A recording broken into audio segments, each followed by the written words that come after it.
When you're lifting things, there's a few important things to remember. First of all, we need to plan the lift from picking it up to carrying it to putting it down, so that we don't have obstructions or unexpected things happen when we're lifting. Always test the weight of what you're lifting first. You can do this with your foot, okay, so I can manage that. We need to avoid bending the back, twisting the back, and we need to keep the load close to the body.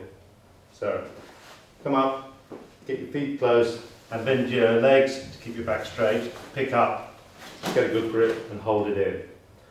Move slowly, and we can walk. I've got the load nice and close, and I want to put it on this stool, but unfortunately I haven't planned properly. This time I've prepared the table already, so I can approach, get close, and put down.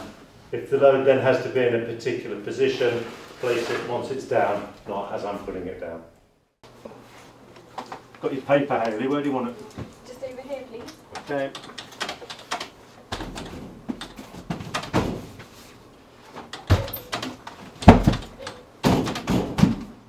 So that might have been a typical way in which a task like that would happen in your average busy office. What's wrong with it? There's obstructions, the lift wasn't planned from the start to the end, and we weren't using equipment. How about this? No,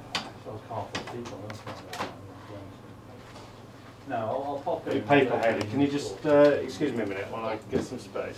I'm going to write it all down so that Okay, we'll clear these obstructions out of the way.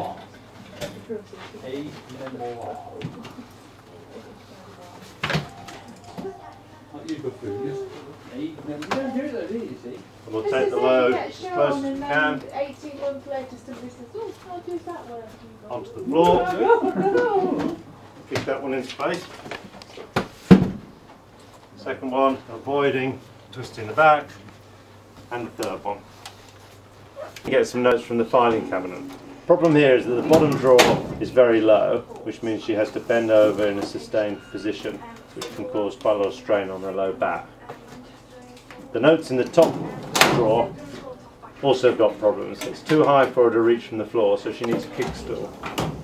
So she positions herself on the kickstool and then finds that the notes she wants are on the far side of the drawer, causing her to twist and reach, and she's quite unstable on her feet.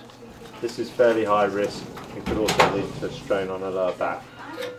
This time, to avoid the prolonged bending over, Hayley's kneeling down to get much closer to the filing cabinet, which reduces the strain on her lower back. If you're uncomfortable kneeling, as a lot of people are, find something to sit on. It's using the kickstool here, which is fine. Just a little bit of bend on the back, but that's okay. It's much more preferable to standing and bending over as she was before. For the top drawer, using the kickstool's fine, but it's important to position it in the correct place. Not too far in, and if she needs to move to the other side of the drawer, she does have to come off the kickstool and move it. This avoids the reaching and the twisting. So her back is in a nice flat position now, and she's able to do the filing with no strain and much less risk of falling.